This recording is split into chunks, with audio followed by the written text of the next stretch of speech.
Good morning and welcome to Matenaer On Air. This is not Jane Matenaer. You might be wondering whose voice you're listening to. I am Joe Zepecki. Jane is extending the long weekend. Good for her. If she's listening, Jane, we miss you. You are missed, mostly by your number one fan in the studio, Aurora. And Greg, as I understand it, is in Washington, D.C. today. I hope he's staying out of trouble. I hope the weather there is cooperating. It is a beautiful Wisconsin day so far, although there are forecasts for another round of storms later today. Everybody stay safe out there. We are coming out of the long Memorial Day weekend. I hope that everyone had an opportunity to take some time, recharge their batteries, and also, very importantly, to reflect on the meaning of Memorial Day and why we have that day off of work. It is not just because it's the start of the summer. It is because many Americans have given the ultimate sacrifice, what former President Lincoln called the last full measure of devotion in service of this country. They are the reason for the holiday. We honor their sacrifice, their loss. We are thinking of the families of all of those who gave their life in service of this country. And with that, let's get into it. I'm sitting in today. It's been a while since Jane had me on the show, so I miss all of our listeners, and I'm an open book today. So if you want to ask Joe Zepecki, that's me, anything at all about the state of the world, about the state of our politics, hit us up on the text line. Give us a call, 855-75-CIVIC. That's 855-752-4842, or on the Civic Media app. We have a big jam-packed hour for this first hour. We will be joined in just a few moments by State Senator Latanya Johnson, or as I call her, the good Senator Johnson. This morning at the Recombobulation area, you guys know Dan Schaefer, know him well. Dan's Substack, the Recombobulation area, just posted a column from State Senator Latanya Johnson about voting rights at this time in and moment in our history. According to the column, Senator Johnson had the opportunity recently to attend and participate in a roundtable discussion with Senator Tammy Baldwin on voting rights, where among the topics of conversation were two federal pieces of legislation, the Freedom to Vote Act and the John Lewis Civil Rights Advancement Act, both pieces of legislation that Senator Baldwin has supported, is supporting currently, and are awaiting action. So we'll talk to Senator Johnson about that coming up in just a few minutes. We're also going to visit with Protect Our Care President Leslie Dock. Protect Our Care is an advocacy organization I've had the opportunity to work with over the years, designed to defend the Affordable Care Act. As we know, since that law was passed in 2011 and signed into law by former President Obama, Republicans have tried time and time again to repeal the Affordable Care Act. They've failed, and they're not stopping, even though our current president, Joe Biden, and Democrats in Congress were able to build on the Affordable Care Act through the Inflation Reduction Act and continue to expand access and lower drug costs for millions of Americans. Leslie Dock is going to visit us to talk about some of what's been accomplished and some of what is at stake in regards to healthcare in this election season that we find ourselves in. A little closer to home in the second hour, we'll talk about some state politics issues, including some news today about an ongoing debate, maybe a nascent debate over Delta 8 in the state legislature. And of course, we will talk about the big story today outside of a federal courtroom, a state courtroom in Manhattan. The Biden campaign just held a little press conference with Communications Director Michael Tyler, Robert De Niro, and one of the January 6th heroic officers, Michael Fanone, as inside the courtroom, closing arguments are being made in what's been referred to as the hush money trial of former President Donald J. Trump. We will update you as those arguments are being made. We will talk about what it all means, if a conviction comes back, if it's a hung jury. We can get into the politics of it, although hard for me to make the case that anything having to do with the rule of law ought to be about our politics. But hey, this is where we find ourselves in 2024. Again, feel free to join the conversation. 855-75-CIVIC. That's 855-752-4842, or on the Civic Media app. I am Joe Zepecki, in for Jane and Greg today. And I did want to share, before our first break, before we get into the conversation with State Senator LaTanya Johnson, some news that I did not expect this morning. I always forget that there is something called the corpse flower. What is that? I don't know. I just know it stinks to high heaven. And so if the corpse flower and really nasty smelling flowers are your thing, the corpse flower is in full bloom today at the Mitchell Park Domes. So go check it out if you're into that kind of thing. We've got a few minutes here before we get to State Senator LaTanya Johnson. So I want to spend a few minutes talking about what's going on in New York today. The Trump trial, the first one, has been going on for about a month. And the issue at stake here is, of course, the falsification of business records relating to the cover-up of an affair that Donald Trump had with adult actress Stormy Daniels, and the conspiracy to keep that information from voters before the 2016 election. That, to me, is what this is ultimately about, is a conspiracy to prevent voters from having full information before they cast their ballots in 2016. The hijinks around the 2020 election are far more understood, much more in people's faces. It feels more recent and relevant than the hijinks around the 2016 campaign. And a couple things on this. The first of which is, whatever verdict comes back from the jury, I don't think there's any question that Donald Trump had this affair. We heard very moving testimony from Stormy Daniels about that encounter. Pretty gross, in my opinion, I think in anybody's opinion. And at the time of that encounter, the president's third wife was home with his infant son, Barron. And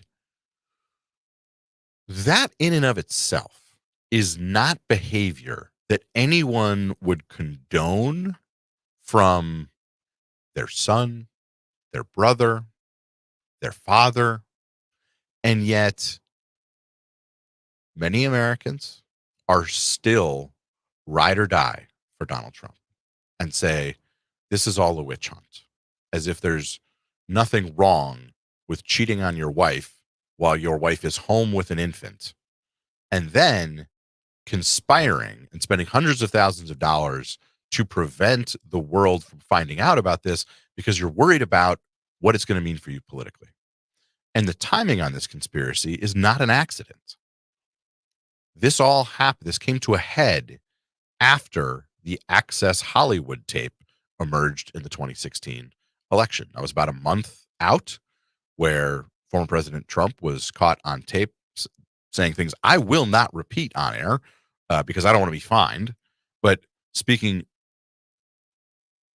totally out of pocket, totally inappropriately about his preferred method of interacting with women because he's a celebrity. And in the wake of that scandal, what we know is that the Republican Party and the high command of the Trump campaign was in full-on meltdown. Reince Priebus, the chair of the RNC at that time, was telling President Trump to drop out or face certain defeat. And so, with that being the political reality, they scrambled to do everything they could to prevent additional shoes from dropping.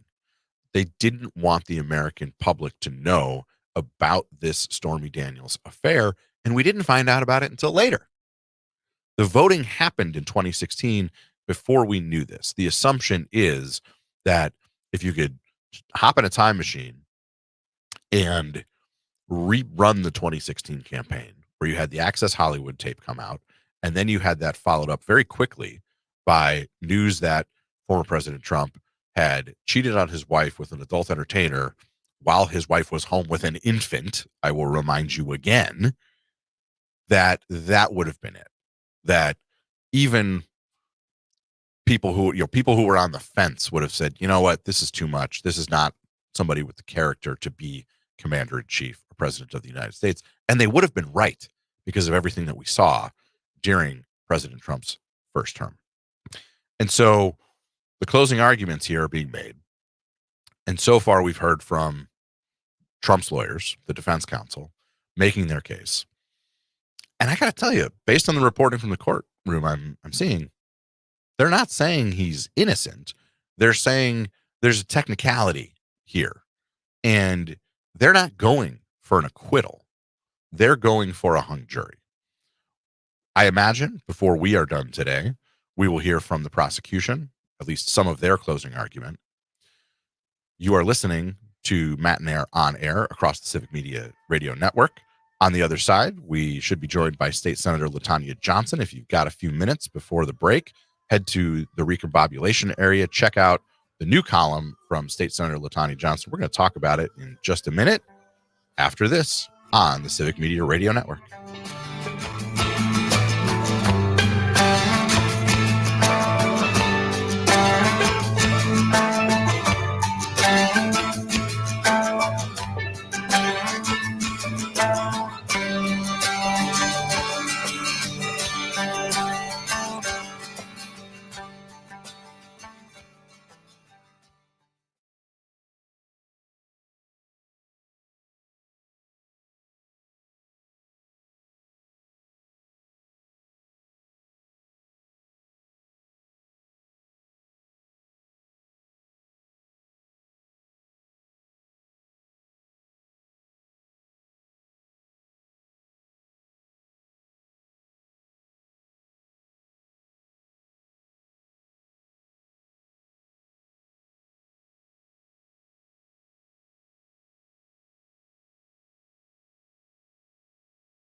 What would you think if I sang out a tune? Would you stand up and walk out on me? Lend me your ears and I'll sing you a song, and I'll try not to sing out of key. Oh, I get by with a little help from my friends. I get high with a little help from my friends. Gonna try with a little help from my friends.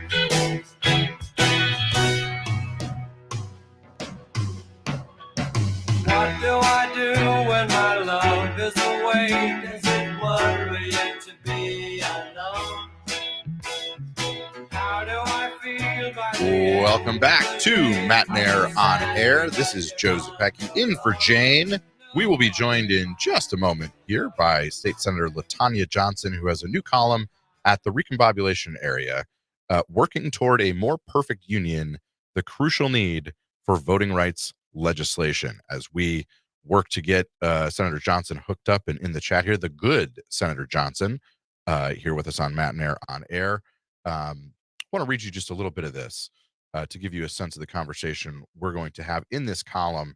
Senator Johnson calls for passage of the Freedom to Vote Act and the John Lewis Voting Rights Advancement Act, calling them crucial steps towards protecting our democracy. I'm copying and pasting and trying to get all of this out at the moment.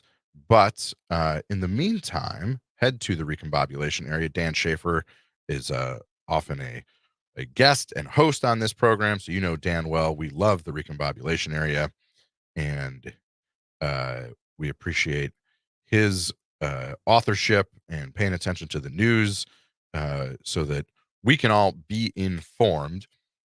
All right, we will have Senator Johnson in just a moment here.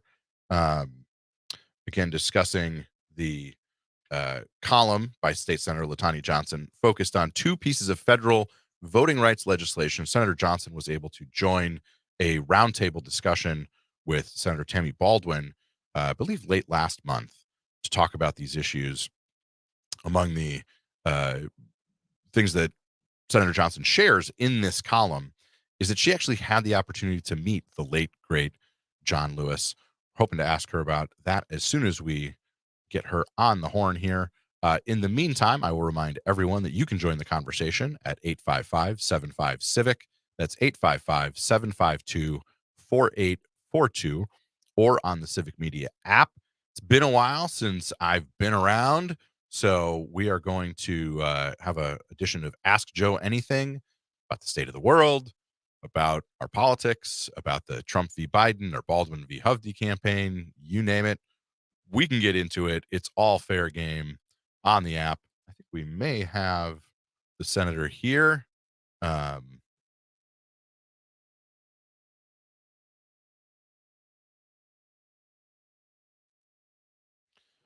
Senator, are you with us? Yes, I am. I'm sorry for being late. I had technical difficulties and could not get signed on. That's okay. It is great to hear your voice. I hope you had a nice long weekend. Thanks so much for taking the time. Tell us, we have been talking about the column up now at the recombobulation area, but set the stage for us. This was a follow-on to an event that you did with U.S. Senator Tammy Baldwin late last month, focusing on voting rights. Tell us about that conversation and what you took away from it. So it was a really interesting conversation with some phenomenal people that were on the panel. I was just so impressed by the different diversity that was on that stage. And basically, with all of us being on the stage, minority members of the community, the takeaway was that voting rights is important, especially for members of color and BIPOC communities, because for so many of our communities, the disparities that exist, the only way for us to get help for our communities is through legislation, especially bold acting legislation. And the only way to get to that is to make sure that we maintain the right to vote at the polls and to make sure that we can turn out as many people as possible to utilize that right to vote. And so there were a series of conversations and so much just really, really good information. I wish everyone could have just had an opportunity to witness this panel. Yeah. We've seen in the wake of the 2020 election, this big lie and so much disinformation that would be deliberately false information, and then misinformation, mistakes that people make. And in that conversation, as I understand it, there were some local Wisconsin focused challenges that election administrators face, that people are concerned about heading into this election. And at the federal level, there's obviously some things that have been done. The Electoral Count Act has been reformed in the wake of January 6th. And the argument that Senator Baldwin and her colleagues who are pushing these pieces of federal legislation makes, as I understand it, is two parts. First of which is, to restore faith in democracy, you have to prove that you can get something done to improve the democracy. And there are actual things in these bills that will help in terms of restoring the Voting Rights Act, which has been steadily, taken out limb from limb by the Roberts Court, getting rid of some of the dark money in our politics. Talk about what that message would send if we were able to pass federal legislation, because with a Republican-controlled legislature here in Wisconsin, we can't do it. What would it say to those communities you mentioned if at the federal level we were able to improve our elections? It would say that their votes matter and that they're going to be protected.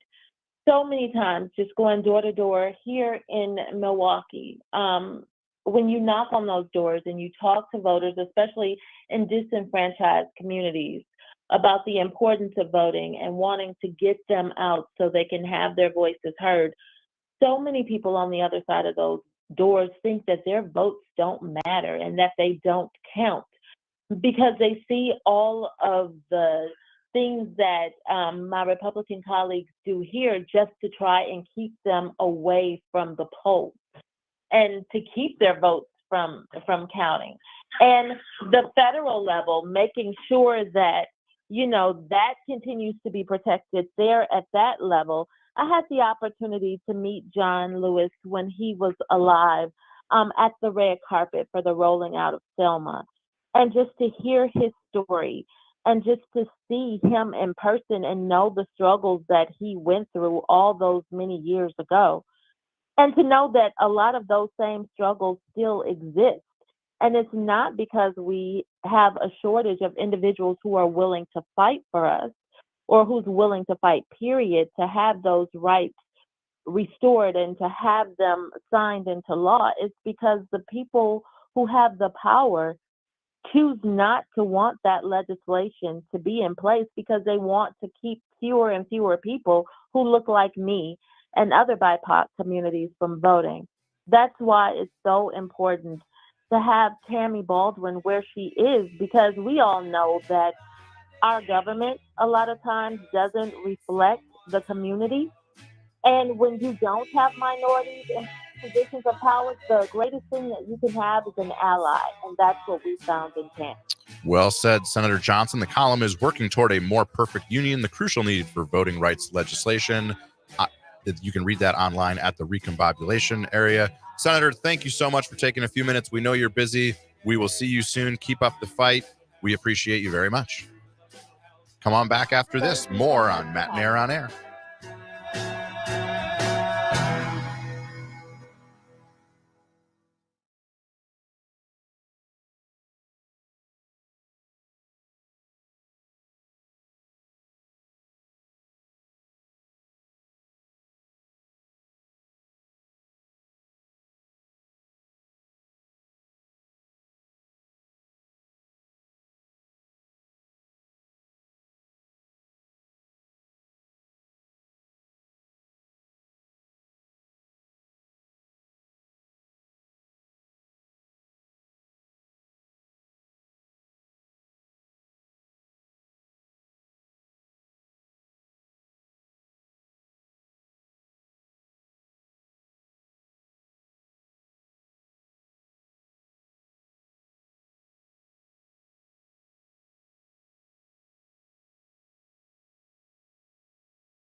Hi, Leslie. Can you hear me all right?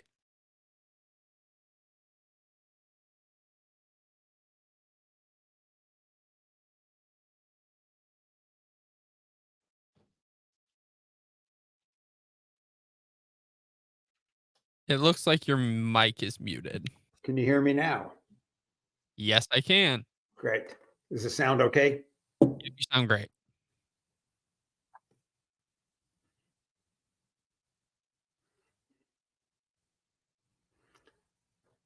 How was your Memorial Day weekend?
to Matenaer On Air. I am Joe Zepecki, your guest host in for Jane and Greg. They'll be back tomorrow, as I understand it.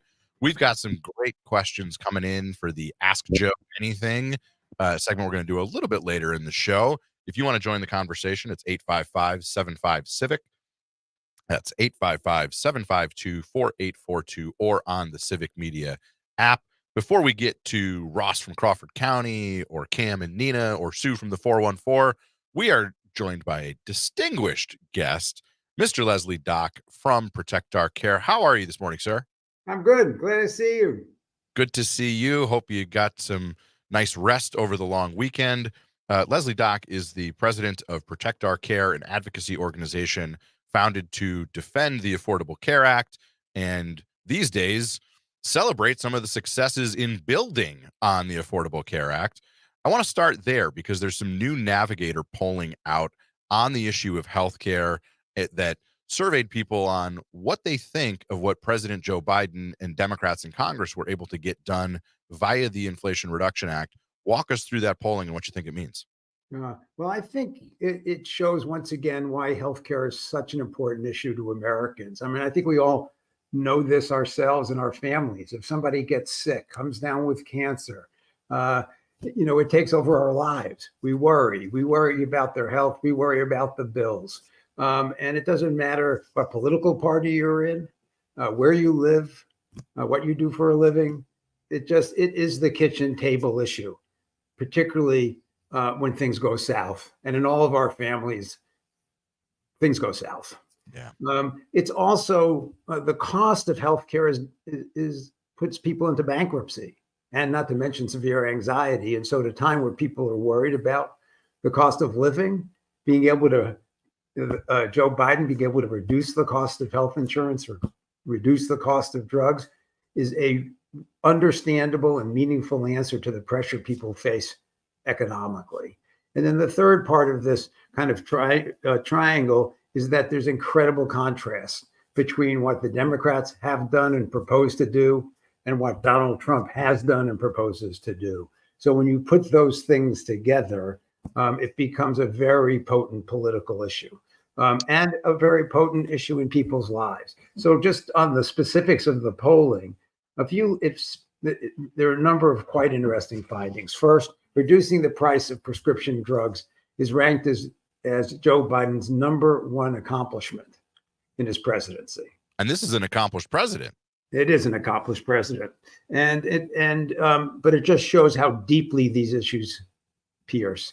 The other thing is that it's incredibly bipartisan, so that giving Medicare the power to negotiate for lower prices, capping the insulin at $35 a month, those have 80 to 90% approval ratings with Republicans, independents, and Democrats, no matter where you live.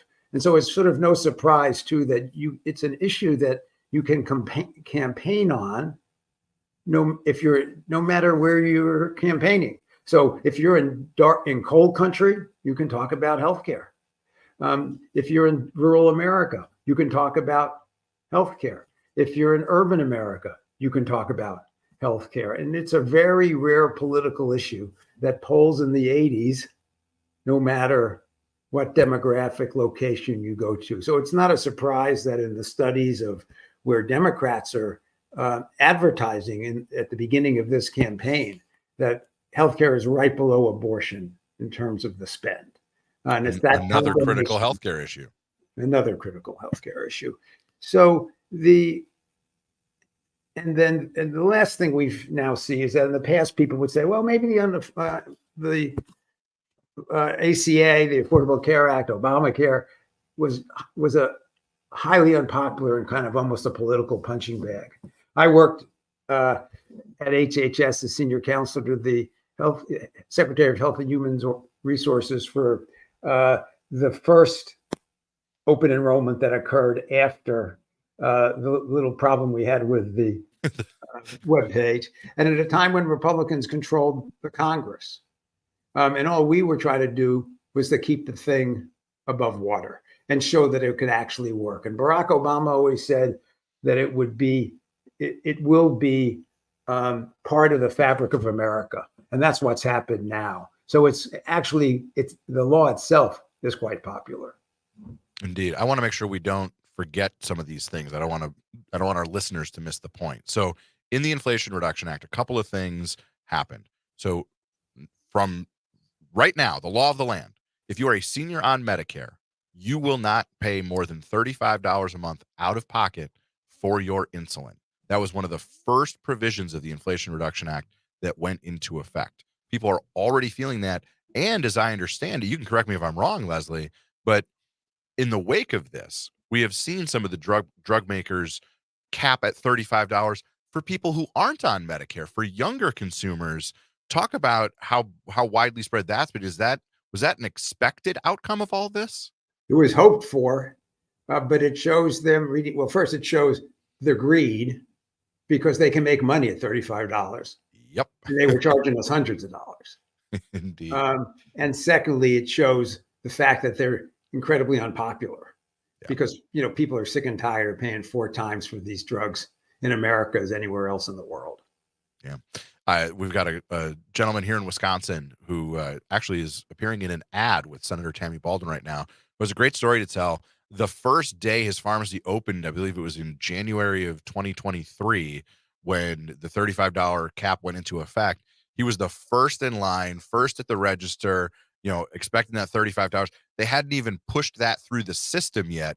And he had to explain to the person checking him out, oh no, there's a new law. You can't charge me more than $35 for this. So we know that people were expecting it. They're excited about it, and it's had an impact. And then Leslie Dock, who is the president of Protect Our Care and is with us on Matenaer On Air. You also mentioned Medicare drugs. So explain to folks what is happening to lower the cost of drugs and why this is so important that Medicare can finally negotiate for lower drug costs. Give us a little bit of the history and where we go on this. For years, basically, Medicare's been barred by law from negotiating with the drug companies for lower prices. Now, think about this. Walmart gets to negotiate with suppliers. Target gets to negotiate with their suppliers. They just don't accept the price. But Medicare, 65 million Americans basically had to pay whatever the drug companies wanted to charge. And it was outrageous. And the Republicans in the House and the Senate fought this tooth and nail, taking the side of the big drug companies. But now, and this year, 10 of the most expensive drugs that many people pay tens of thousands of dollars a year for will now have a negotiated price. And we expect to see those prices come substantially down. And every year we'll be negotiating for more, all the while maintaining all the incentives for innovation and discovery that the drug companies have today. And there are others that we should slow down and mention too. At free essential vaccines, shingles, pneumonia, oftentimes costing people hundreds of dollars a shot, now free. Also, the total amount of spending that any one person can spend out of pocket for drugs will be capped at $2,000 a year beginning in January 1st. If you're a cancer patient taking multiple very expensive medicines, that's a lifesaver and a bankruptcy saver for people. Yeah. So that's sort of what's been done. And one of the things that Protect Our Care has been warning about and is communicating about these days is the fact that despite the fact it's been 13 years, despite the fact that Obamacare now is sort of ingrained in our American culture, it's a normal course of business. If you don't have employer-sponsored coverage, you go into the marketplace, you buy a plan, you can get a plan for as little as $10 a month. That's all. It's just the way we live now. Despite that, Protect Our Care is warning about ongoing efforts by Donald Trump and other Republicans to sabotage the Affordable Care Act. Why are we concerned that this could still be sabotaged after 13 years? Well, because if, depending this election, outcome of this election, that's why elections are so important.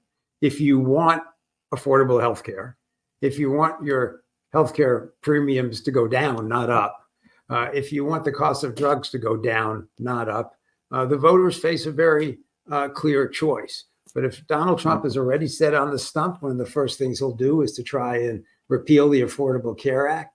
The MAGA members of the House and the Senate are lining up behind that. So, if the MAGA Republicans are in charge of America, there's no doubt that they will take the side of the insurance companies and the drug companies and roll this all back.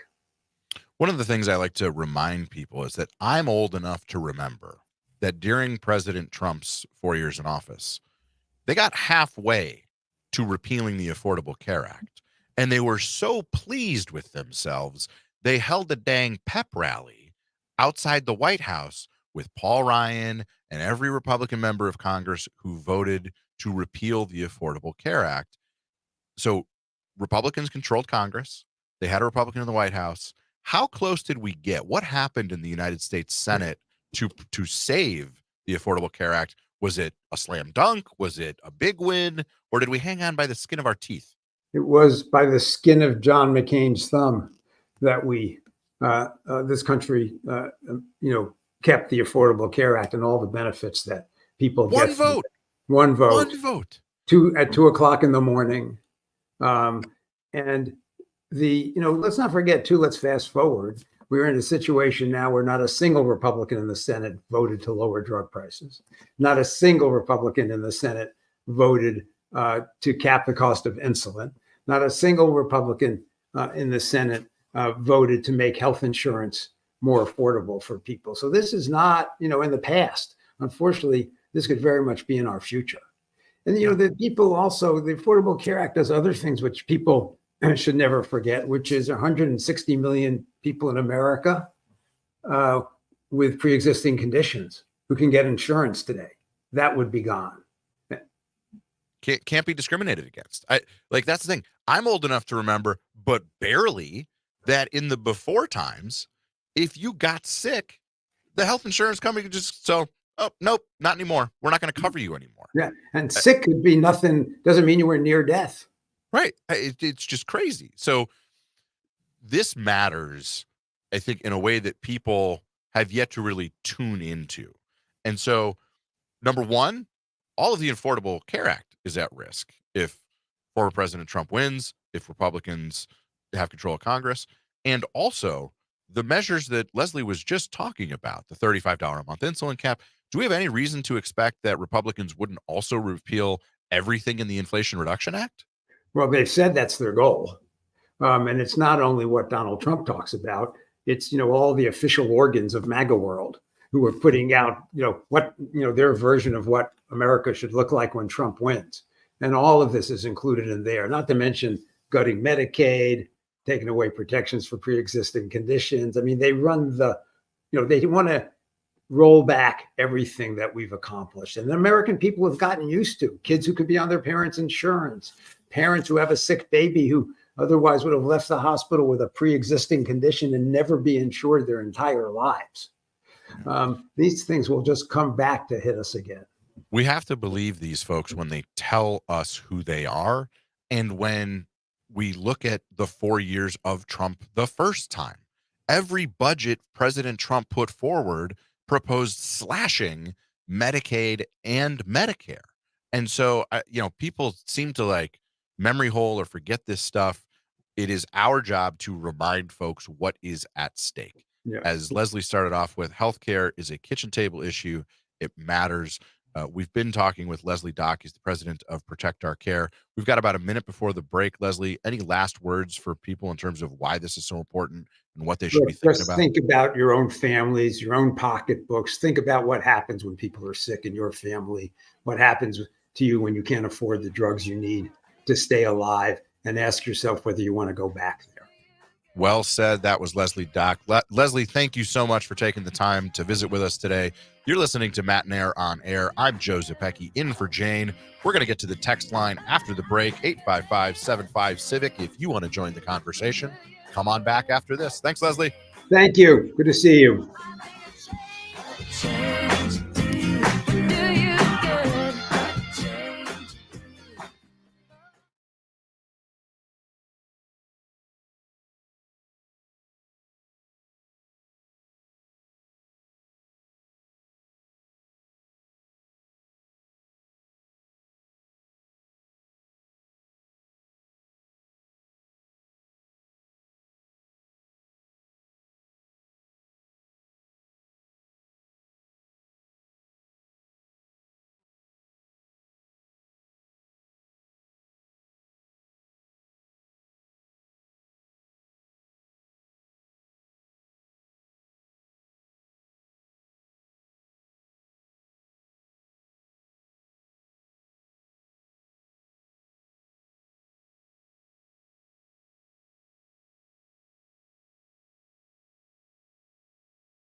at yourself. Before you accuse me, take a look at yourself. Welcome back to Matenaer On Air across the Civic Media Radio Network. I'm Joe Zepecki, in for Jane and Joe. Many thanks to Protect Our Care's Leslie Dock for joining us in the last segment. Many thanks again to State Senator LaTanya Johnson, the good Senator Johnson, for joining us to talk about her new column at the recombobulation area. That, of course, is our buddy Dan Schaefer. The column from Senator LaTanya Johnson is about voting rights, and you can find it at the recombobulation area.news. The column by Senator LaTanya Johnson is, I've got it here. It's got to be here somewhere. There you go. Working toward a more perfect union, the crucial need for voting rights legislation. We've got one more segment here before the top of the hour. Going to get to the text line as promised. It's been a while since Jane had me on. I don't know. I thought I was off her Christmas card list or something. But here I am filling in. So it's Ask Joe Anything Day. If you have a question for me, you can hit us up on the text line. You can use the Civic Media app for that, or you can hit 855-75-CIVIC. That's 855-752-4842. The first question that rolled in this morning is from Ross in Crawford County. Thanks for listening, Ross. Wondering about what Trump would be able to accomplish if the Senate stays in the hands of the Democratic Party. What can he do via executive power on healthcare or immigration, something like electric vehicle and electric power incentives? There's a couple things here. The first of which is, if Donald Trump wins, he will have immense power via the administrative state to influence the implementation of laws like the Inflation Reduction Act, like the Affordable Care Act. We know that during President Trump's first term, for example, the number of Americans on Obamacare plummeted by a couple million. And that's as simple as the federal government choosing not to do some of the proactive outreach and marketing to tell people, hey, it's an open enrollment period to sign up for healthcare and get covered.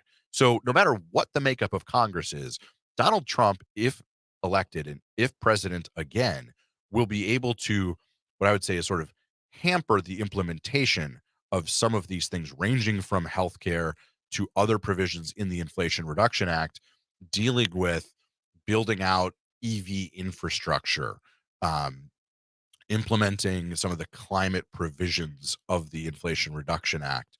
So with or without Congress, Trump is going to have the ability to impact that stuff, and people need to understand that. Now, the other part of this is, what about the Senate? What about the Congress? There's no guarantee that if Donald Trump wins, either house is a democratically controlled body. And so, particularly in the United States Senate, where the map for Democrats is terrible, absolutely terrible. Right now, we have a 50-50 split. Vice President Kamala Harris is the tiebreaker, so Democrats control Congress. Democrats are playing defense across the country, trying to hold on to seats in states that have been pretty red, like Montana, like Ohio, where you've got John Tester and Sherrod Brown, great incumbent U.S. senators in really, really tough states. If we lose those two seats on the Democratic side, it will be a Republican-controlled Senate. Even if those incumbent Democratic senators win re-election in tough states, we now have a wild card that nobody expected out of Maryland, where a very popular two-term governor, Republican Larry Hogan, might actually pull an upset in a blue state. And so there's no guarantee what the Congress is going to look like. And that's part of why people need to understand what Donald Trump is proposing to do if he wins, because with or without Congress, and he's going to probably have at least one chamber of Congress if he wins, the implications for the American people are very real. This is not a game. There will be real world impacts. Thanks for the question, Ross. Hope that got to some of it. If you want to join the conversation, 855-75-CIVIC. Next up, we've got Cam from Nina with a report based on reporting from the courtroom in Manhattan. Blanche is making the argument currently that, and he's paraphrasing, because the proof of the crime wasn't destroyed, that means no crime was committed, because if it was, They would have destroyed the proof. Cam feels like he has a cat clawing at his cerebellum. I concur that that's a pretty crazy argument to make, that if we had committed a crime, we would have been smart enough criminals to destroy the evidence. The reality is, this is a paper case.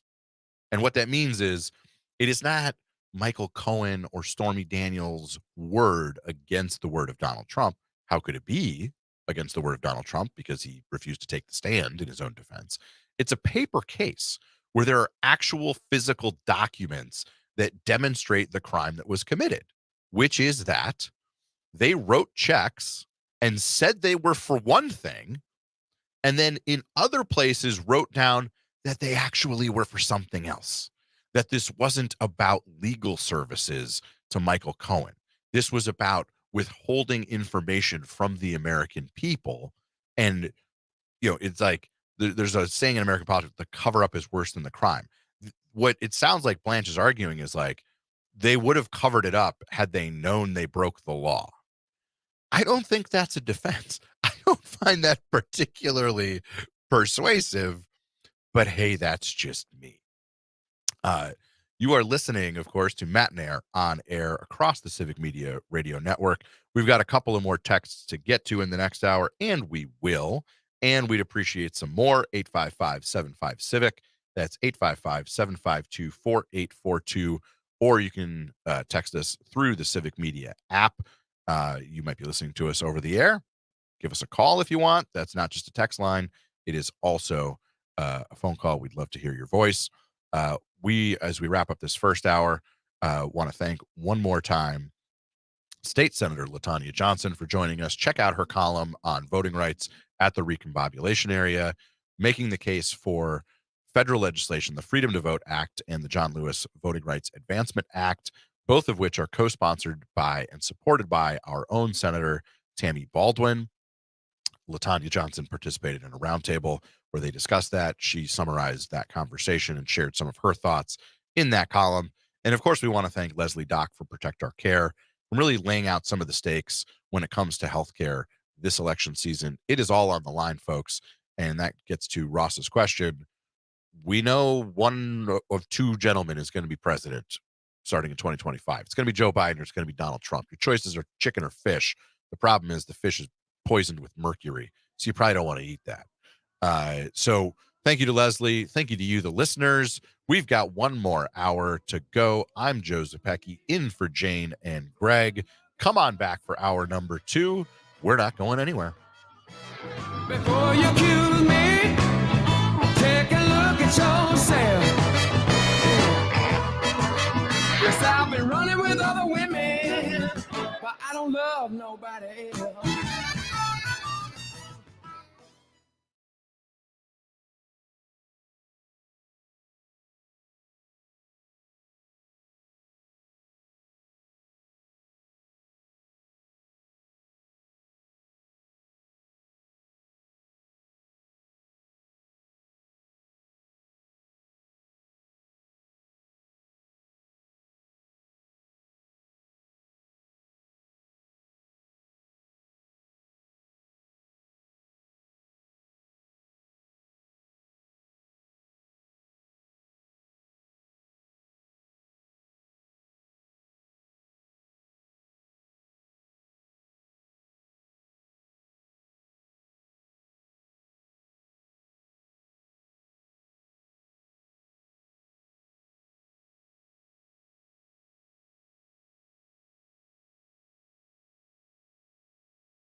Welcome back to Matenaer On Air. Jane is out one more day, got the long weekend, and decided to add one more day. Good for her. If you're listening, Jane, we miss you.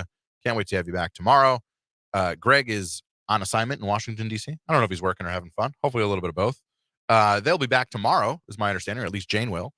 I'm Joe Zepecki. I've been sitting in, had a great jam-packed first hour with Senator LaTanya Johnson, the good Senator Johnson, and Leslie Dock from Protect Our Care.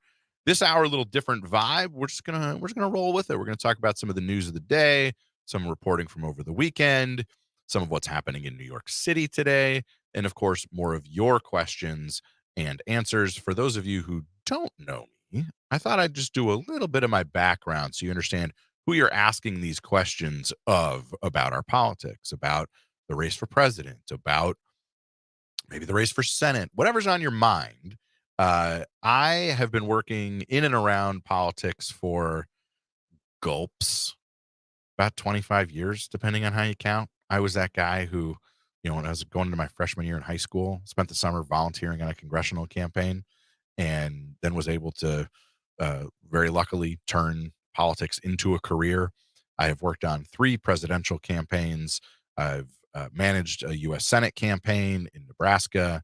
I've worked on a race for governor here in Wisconsin. I've worked for candidates. I've worked for independent expenditure committees.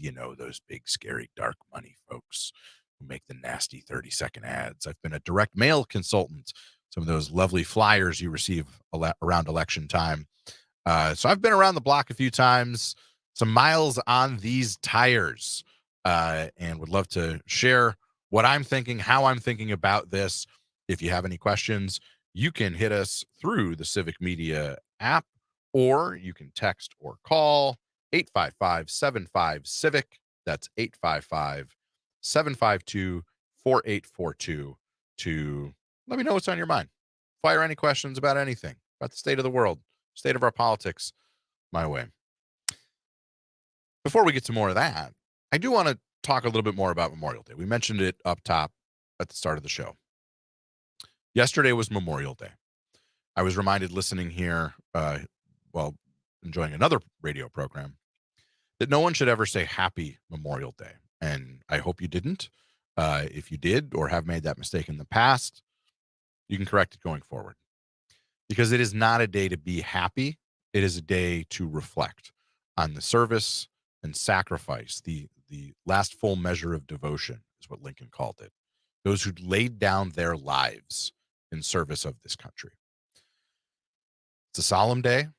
It's a serious day.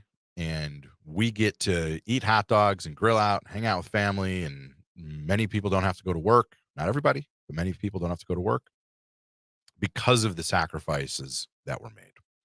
And it is days like yesterday that can also really highlight the character of the gentleman running for president, one of whom will be the next president of the United States. I know there's more candidates than Biden and Trump, but it's not going to be any of those candidates, folks. It's just not. Joe Biden's going to be president for another term, or Donald Trump will get his second term after 4 years out of it. And so let's just take a look at how those two gentlemen marked Memorial Day.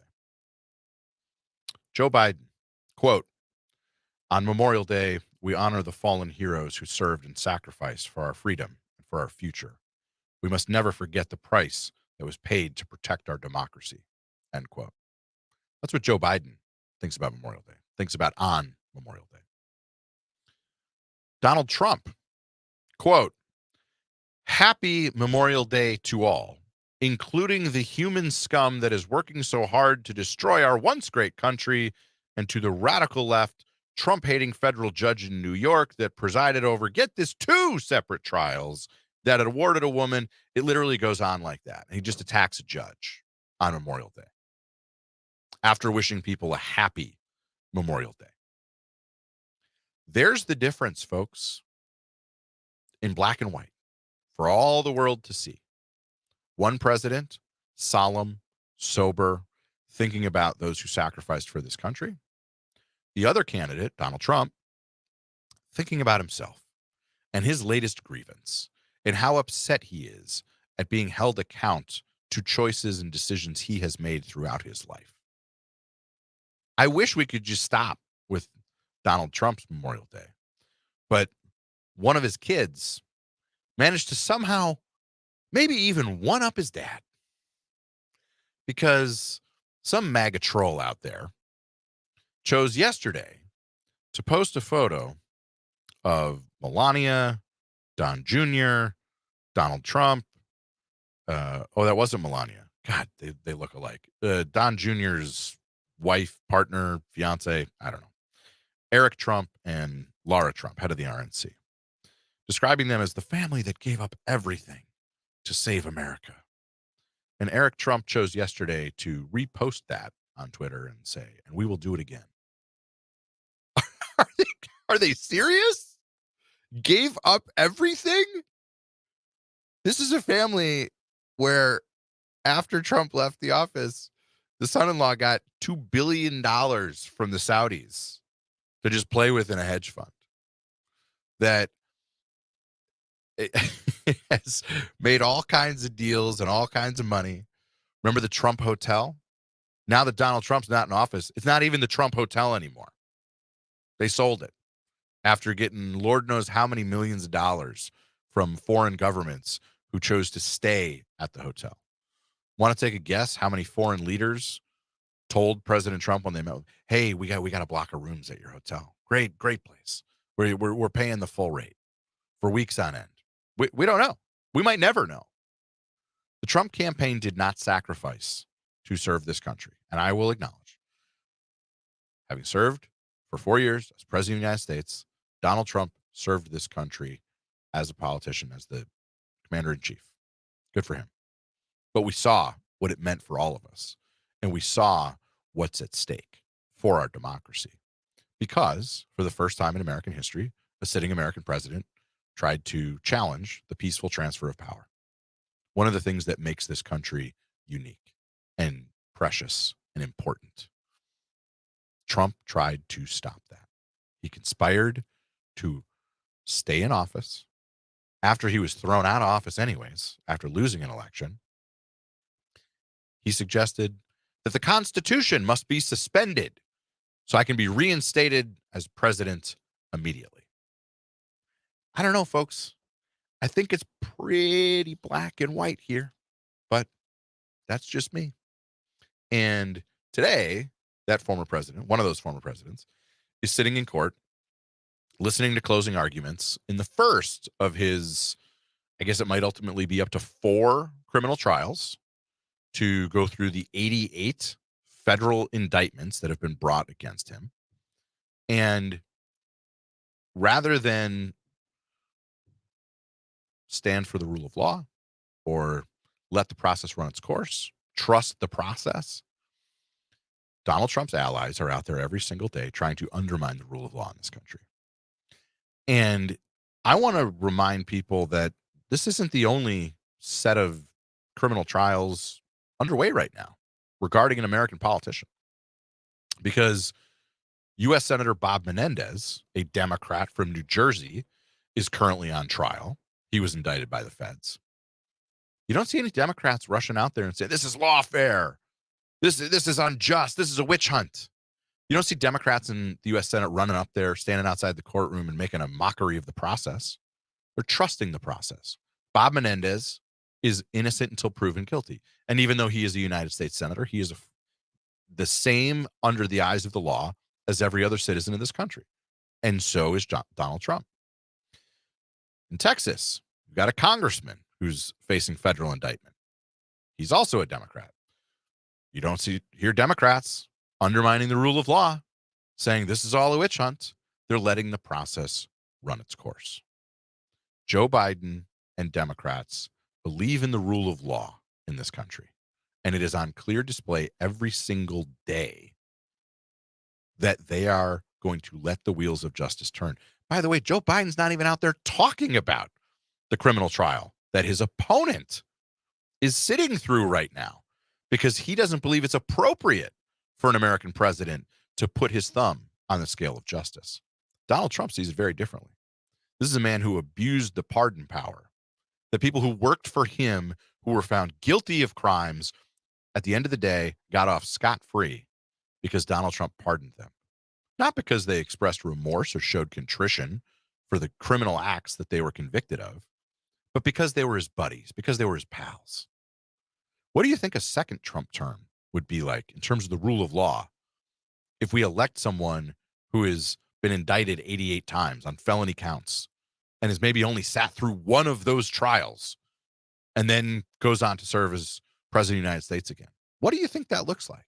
Do you think there might be some people out there willing to commit crimes in his name, knowing that they will get a pardon when it's all done? Knowing that he doesn't respect the rule of law, so why should they? I think that's pretty possible. And the suggestion by Trump and his MAGA allies that Joe Biden has anything to do with this is preposterous. Joe Biden is staying out of it, as he should. And that's not all Joe Biden is staying out of. Joe Biden's staying out of the criminal trial his son is about to face. Joe Biden could pardon his son, Hunter Biden, today. He won't do it because he believes in the rule of law, in the criminal justice system. He has faith that ultimately the wheels of justice will turn in the direction that they are supposed to. Donald Trump doesn't believe that, but Joe Biden does. He's living his values, even at great personal harm to himself. And I just, I think we should take a moment and honor that and respect that Biden is not abusing power in the way that Trump has abused power and will do so again. That's among the differences this year, folks. Okay, that was a lot. We're going to get to some more questions after the break here on Matenaer On Air across the Civic Media radio network. Cam from Nina is going to be up next. But if you want to join the conversation, if you've got a question, 855-75-CIVIC, that's 855-752-4842, or on the Civic Media app, wherever you're listening, however you're listening, we want you to be part of the conversation. I'm Joe Zepecki in for Jane and Greg. They'll be back tomorrow, but we got another 30 minutes or so before I'm out of here, and it's quitting time for me to join the conversation. Come on back after the break. We'll get to Cam from Nina.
All my babies coming home tomorrow. Ain't that good news? Man, ain't that news? Babies coming home tomorrow. Welcome back to Matenaer On Air. This is Joe Zepecki sitting in for Jane. Thank you for listening here on the Civic Media Radio Network. Cam from Nina has been very patient, had some questions. We're going to get to those in just a second. Going to tell everybody one more time to feel free to join the conversation. Ask me anything. I've been around the block a few times. I've got some takes, some perspectives. You can call or text 855-75-CIVIC. That's 855-752-4842. Cam from Nina had a question about what's going on in Manhattan this morning. Closing arguments. Excuse me. That was not Cam. That was Sue from the 414. Cam will be next. Sue from the 414 before. Did you see Trump's post whining about the prosecution going last with their closing? How it's not fair. Why can't the defense go last? Sue wonders if this is normal procedure for the defense to go first. And she adds parenthetically that I assume this is Trump, is just such a baby when things don't go his way. That's pretty good take, Sue. I think you may have gotten to the crux of it. In state court in New York, things operate a little differently in a couple of different ways that I'm aware of than they do in, say, federal court. Among the differences, and I thought this one was weird, the judge is not a judge. The judge is a justice.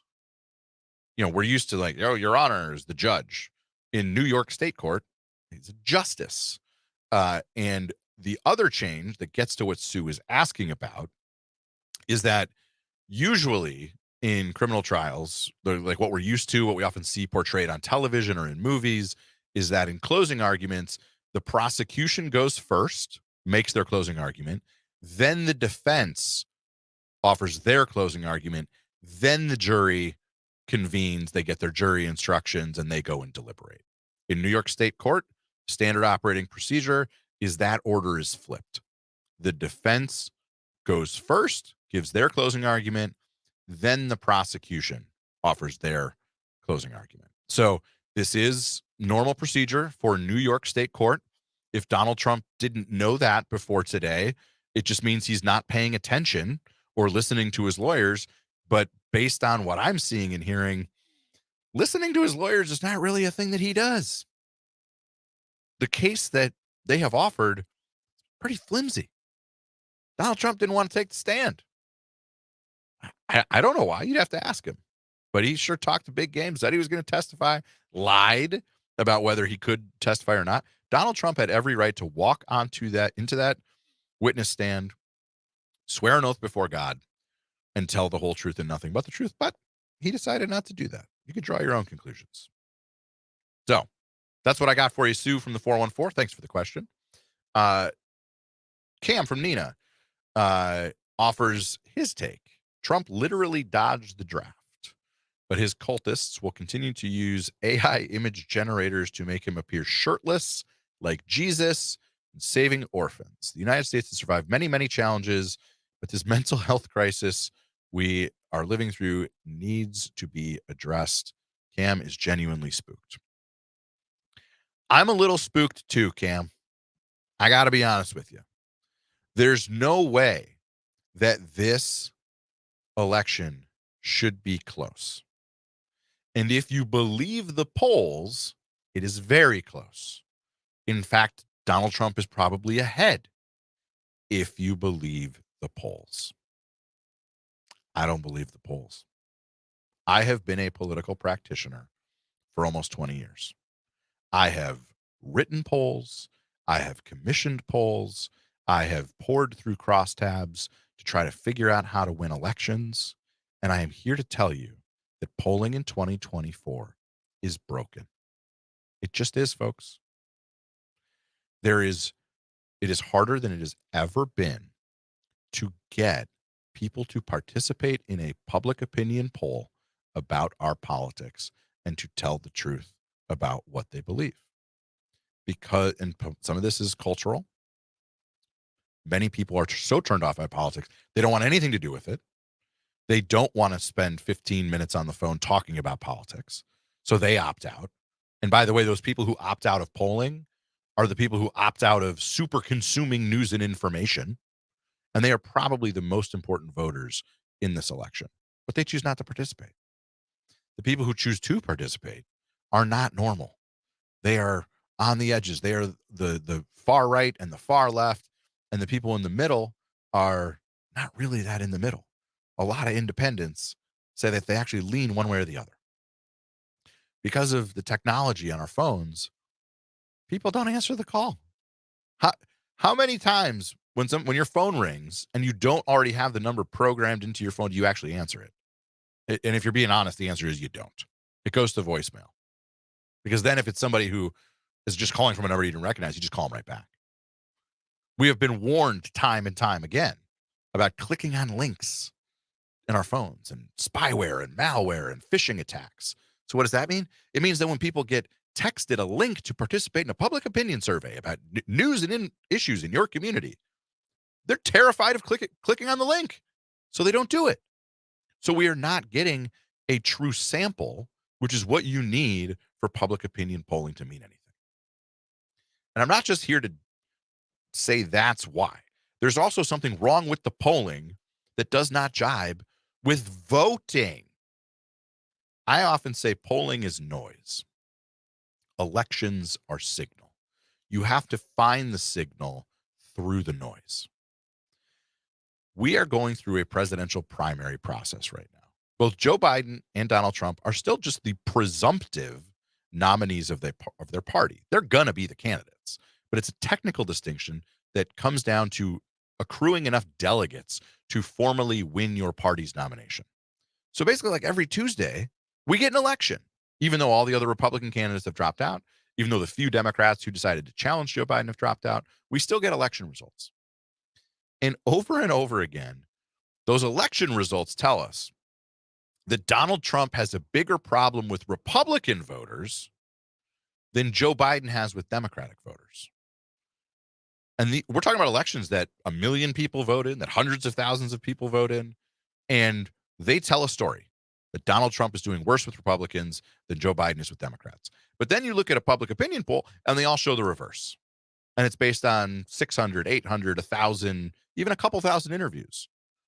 Which one of those do you trust more? The election results, where people actually went and cast a ballot, or the poll where a sliver of the population picked up the phone like a weirdo, even though they didn't recognize the number, or clicked on the link they're not supposed to because their phone might get hacked? I just do not believe that polling is accurately capturing what's happening in this country. And we're going to save some of this for after the break because I get fired up about this. But we're going to talk about why the polling probably is not quite right based on recent political history in this country and things that have happened in the last 4 years. Because that's what you get here on Matenaer On Air when Joe Zepecki is sitting in the chair for Jane and for Greg. Not too late for you to get your question in on the Civic Media app or 855-75-CIVIC. Looks like we got a new one from Travis. We'll get to that. Travis is in Greenfield. And I'll share the closing bit of my thoughts on why these polls are highly suspect based on my experience winning and losing elections across this great country of ours. Come on back to Matenaer On Air after the break. Man, ain't that news? Good news. Good news. Ain't that good?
But sometimes things ain't what you think they're gonna be.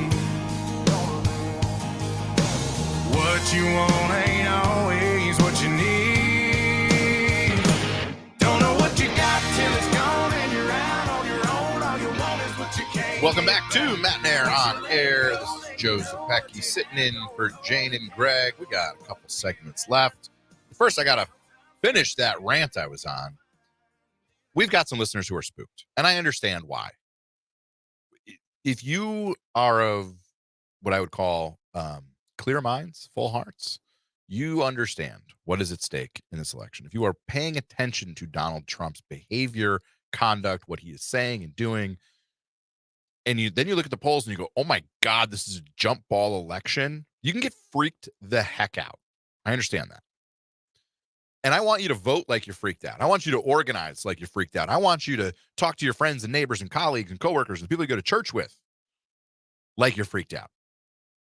Well, maybe don't talk to all of them like you're freaked out. That can be scary and off-putting. Have a calm, rational, reasonable conversation. Listen more than you talk. Point out some things, and we'll get to some of those things you can use. But I'm a little less freaked out.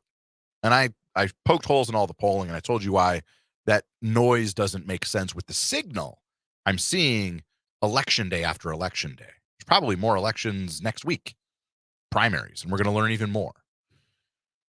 And before the break, I teased this. There's a big issue with the political contours of this country that not enough people are talking about, which is that it's been a really long time since Donald Trump and Republicans had a good election day. Like a really long time. Because in 2016, by the skin of his teeth, he won, he lost the popular vote, but he won the Electoral College. And then what happened? In 2018, Democrats took control of Congress, wiped out Republicans. And then in 2020, Joe Biden won, and Dems took control of the Senate. And then in 2022, we were promised this red wave, and Republicans were going to win across the country.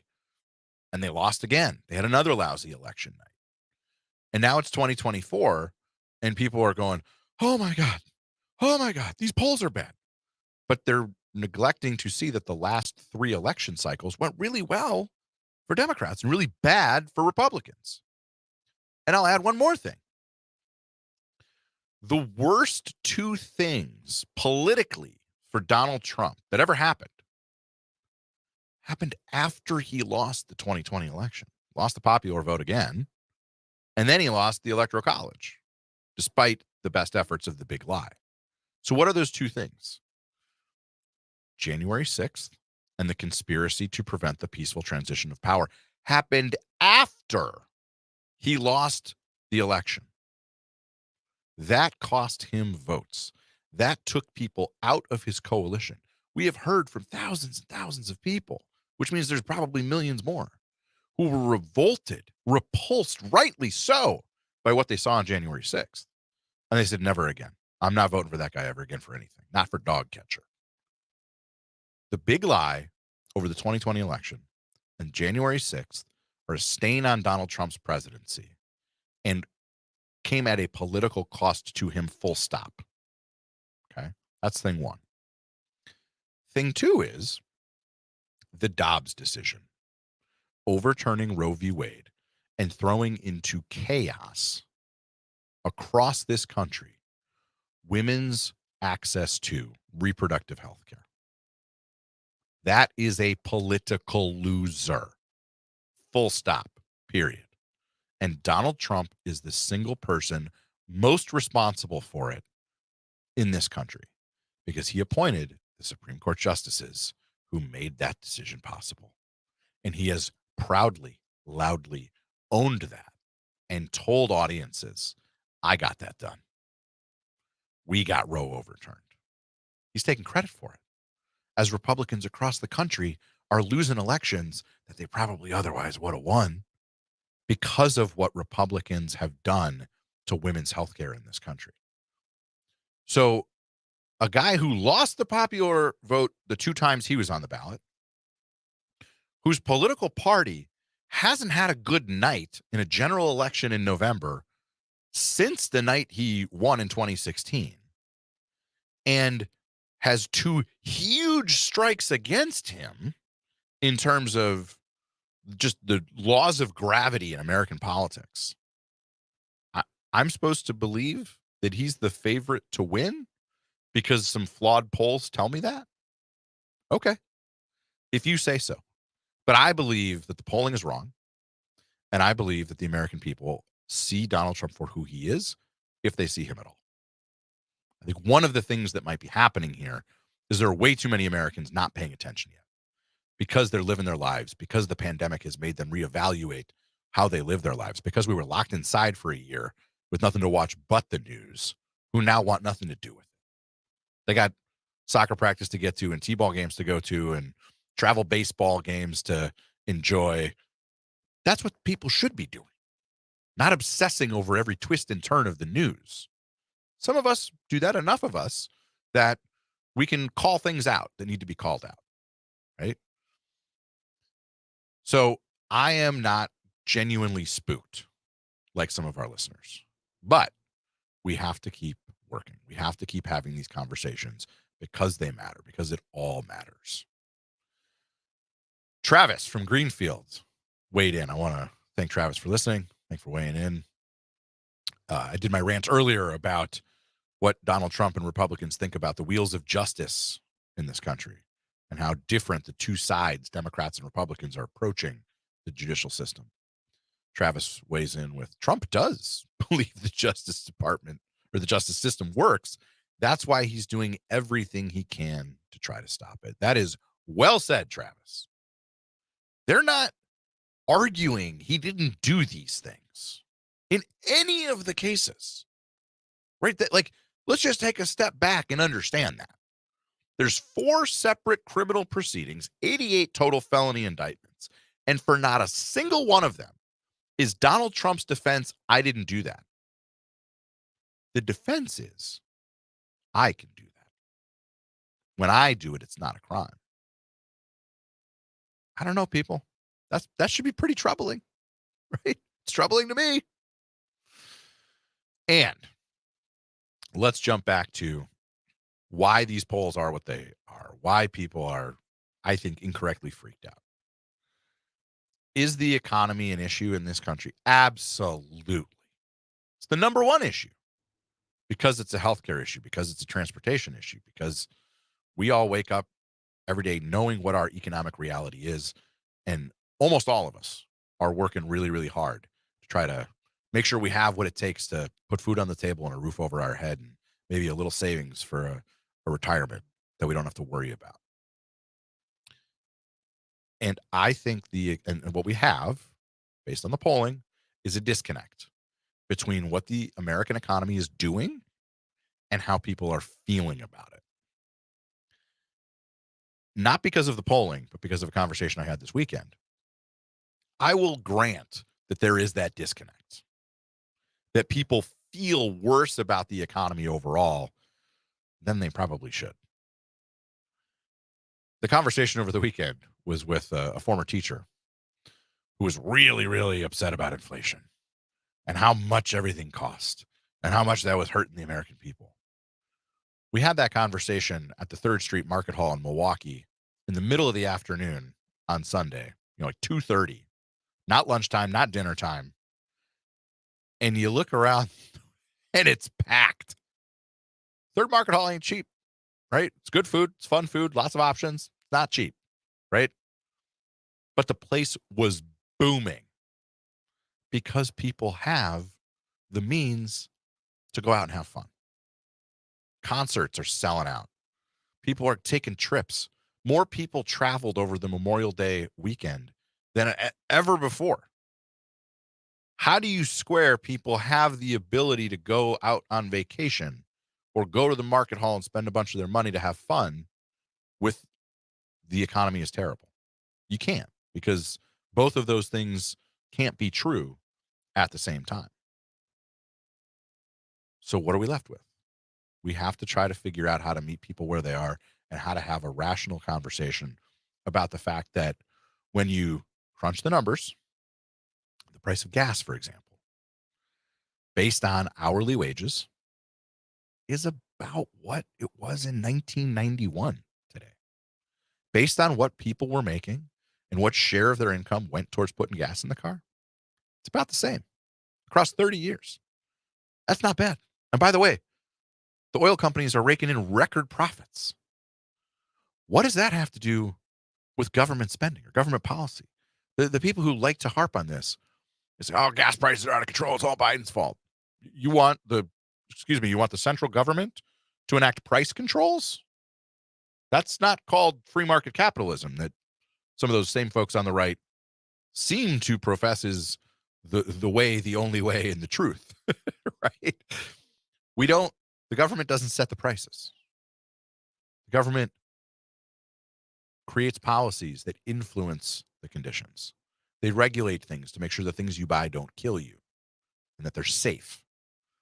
And the market conditions right now are pretty good, which is astonishing given where we were 4 years ago. And this is my absolute favorite conversation to have about this election. Are you better off than you were 4 years ago? Dang right we are.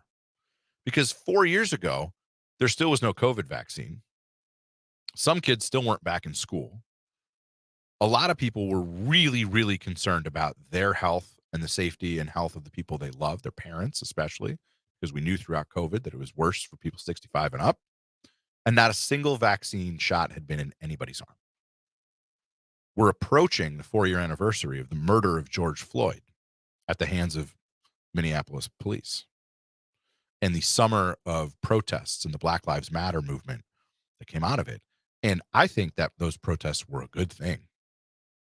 They drew attention to an issue that has mattered for a long time. And people marching in the streets because they were so upset with what was happening to Black people in this country is not exactly happy days are here again. It was a trying, tense, stressful, anxiety-ridden time for America 4 years ago. That's what you had under Donald Trump. You had people out of work because of the pandemic. You had a disease killing way more people than it would have had we had a rational leader in the White House who wasn't telling us to do things like inject bleach, who was listening to the science instead of just trying to open things up by dates on a calendar because he felt like it.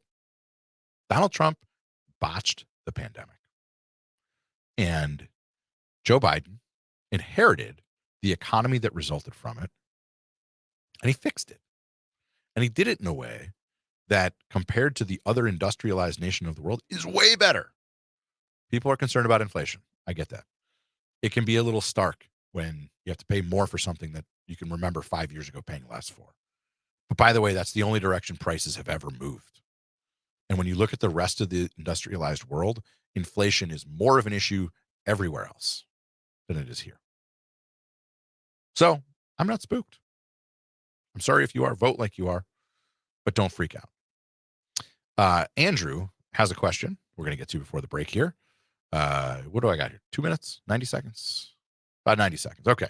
Andrew wants to know, do I personally feel the citizens of Wisconsin would be better served in presidential elections if electoral college votes were assigned by House district like Nebraska and Maine, or winner take all like is currently used? I think if Wisconsin went to this tomorrow, it would be a mistake. It would dilute our importance on the federal stage, and it would mean our votes mattered less. If every state in the country went to that, I'd be okay with that. But I do think the patchwork of some states winner take all, some states you can pick off an electoral college vote or two, has the ultimate impact of not making candidates spend as much time and care as much about the issues that matter to folks. So, for example, here in Wisconsin, you wouldn't see all of these visits from Joe Biden. You wouldn't see Kamala Harris. You wouldn't see these people having conversations about what's best for Wisconsin in terms of federal policy if you did it that way. So put me down as a no, but put me down as a yes for some reforms to the way we run elections in this country. We can talk about that more after the break here on Matenaer On Air. I'm Joe Zepecki. One segment left. Thanks for riding with me all day. We'll talk to you in just a minute. Be careful what you wish for.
Now we're talking. Finally, Calvin's got me going with the music. Now that we're just about done, it's just about quitting time. Love it. You are listening to Matenaer On Air. I'm Joe Zepecki, in for Jane and Greg. Have appreciated your questions. Have appreciated the opportunity to share where I'm at. And we welcome all perspectives here. So we're going to take Gary from Sussex. What do you got to share, Gary? What are you wondering? What's your Ask Joe Anything question for today? Well, Joel, I enjoy listening to you. I'm a conservative, and I totally disagree with everything I heard in the last 10 minutes with you. But Every word? Every word. Okay. Every one. But respectfully, because I believe that you have a right to your feelings and how you see things. I'm not saying fact. I'm telling you how I look at it and how my other fellow conservatives look at things. I own a business. I'm a heating contractor. Back when Trump was president in 2016, 17, 18, 19, 20, furnaces, when I went into a house to sell my high efficiency furnaces, were anything from $3,500 to $3,900. Okay. Now they're between $6,500 and $7,000, which is typical. I used to get a price increase of $125 a year. Now I get $250 like 2 or 3 times a year, sometimes even 4 times a year. So you said, are you better off now or before? And I say I am way better off before when Trump was president. Gary, can I ask you a question about that? Absolutely. I want to make sure I understand. So you're saying that the component parts that you have to purchase and then you have to figure out how to price that for your customers, that it was 125 basically year over year pretty consistently, but then there was a big jump in the raw materials you have to pay for. Is that what I'm understanding? Yes. So let's say an air conditioner has copper in it or aluminum. Okay. The price of aluminum just went sky high. The price of copper goes sky high. When I recycle the units, I used to get for a furnace, I'd get like $3-4 for a furnace just recycled. Now I get like $25. I'd recycle the copper coils and stuff like that. I end up, and the line sets, I end up, every time I go in, I get about $1,000 worth of recycle material. It used to be like $200. Mm-hmm. It's ridiculous. But it's not just the raw materials, Joe. It's the delivery. One of the highest things that went up is the truckers just went crazy. And you know why they did it? Because they could. And there's no reason. They used to deliver this stuff for a reasonable cost. Now they said, hey, unless we end up getting 3 times what we were getting, we're not going to deliver it. Well, they do it because they can get away with it. So another far question for you here, though. So if we got higher material costs, right? And I don't know if we're going to have time to get into all of the domestic produced costs versus the imported and the Trump tariffs, which might have impacted some of that. But also you've got material costs are up, labor costs are up, but I want to get in on something you just said there, which is because they can. Well, if they can, doesn't that mean that the market can bear it? And isn't that the idea behind a market economy? Yeah, but you don't want inflation. It hurts everybody. My son just bought a house. His interest rates, if he would have bought it a couple of years ago, it would have been like 3%. Mm-hmm. It costs him because the first-time homeowner, and the money that he makes does not, contribute to the fact that the house that he wanted. So we ended up helping him out and gave him $100,000 just to help him out to buy this house that he really wanted for our kids and our grandkids. All right. Now, the thing is, houses are like ridiculous. Groceries are ridiculous. I know you heard that a million times. Of course. I see it myself. Yeah. Yeah. But the thing is with the pandemic, now our economy was doing good.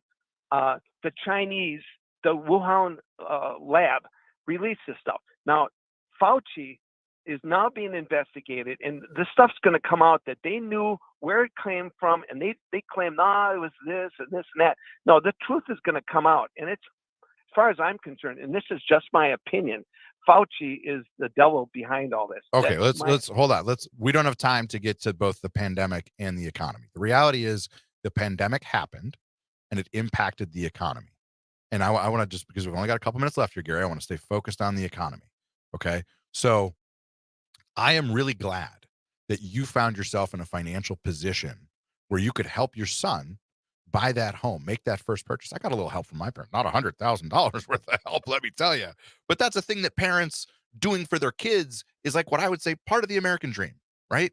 And so I guess what I have a hard time wrapping my head around is if you were living hand to mouth right now because your business was struggling so much because no customers could afford the services that you buy, the products you install for them, would you be able to do that $100,000 for your son? This is where I'm struggling. It's like people feel one way about the economy. You clearly feel it's not what it used to be. And the reality of what you're literally telling us is the economy is strong enough and your economic position is good enough that you could give $100,000 to your son. How do I square those two realities?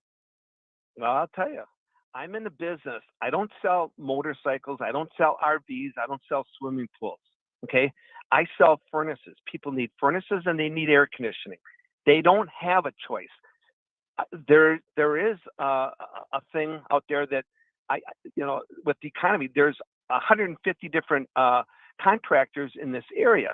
So I just cannot go out there and just say, well, I'm going to just charge $10,000 for a furnace. You need a furnace and you're going to pay. No, there are price regulations and I have to be fair. I'm telling you, Joe, the very first year I didn't raise my price and I lost my shirt. It wasn't until I finally decided to raise my price that I started making it again, Well, listen, I really appreciate the conversation, Gary. The most important thing to me is like, we can come at this stuff from a very different perspective. That is the beauty of America. That is what those who laid down their life in service of this country did so for our right to disagree agreeably. And at the end of the day, we need more conversations like the respectful one you and I were able to just have about the economy and about some of the things that are happening. Thank you, Gary. We got to go there because I got about a minute before I got to wrap up. Have a good rest of the week, Gary. You have been listening to Matenaer On Air. I've been Joe Zepecki, in for Jane and Greg. I hope you've enjoyed the last couple of hours. I know I have. And maybe I did well enough that Jane will even have me back on as a guest one of these days. I bet she will. It's been great riding with you all. Have a great rest of the week. Watch out for the storms this evening. Stay safe. If you're at the Brewers game, boo them again. I still like Craig Counsell, but there's nothing better than booing a Cubs manager. And we can do that for a few more games here. Go Brewers. Todd Albaugh is next on the Civic Media Radio Network. Thanks for listening. Have a great day.